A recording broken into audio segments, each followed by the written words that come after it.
ഇദ്ദേഹമാണ് പപ്പൻ്റെ കാലത്ത് ആ ദേവസ്വം ബോർഡിലുണ്ടായിരുന്ന മെമ്പറാണ്.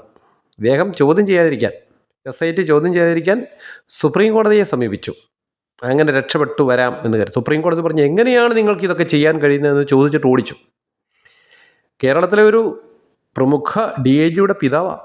അതായിരിക്കാം ചോദ്യം ചെയ്യാനൊരു അസ്കിതയുണ്ട് എന്തായാലും SITക്ക്. CPI നോമിനിയാണ്.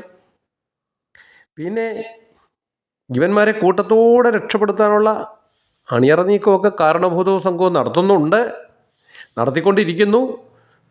90 ദിവസങ്ങൾക്കുള്ളിൽ കുറ്റപത്രം സമർപ്പിച്ചില്ല എങ്കിൽ സ്വാഭാവികമായി വാസുവിനും പപ്പനും എല്ലാം ജാമ്യം കിട്ടും. പിന്നെ എല്ലാം പറയേണ്ട കാര്യമില്ലല്ലോ.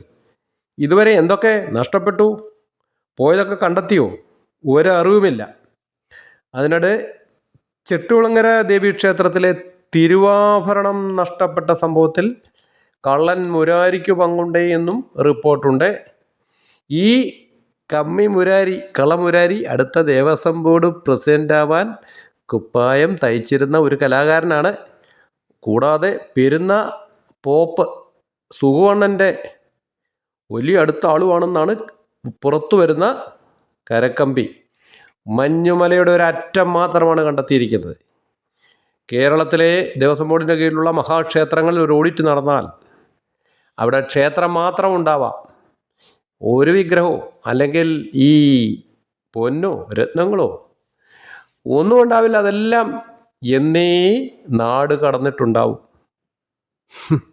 സ്വാമിയേ ശരണം അയ്യപ്പ.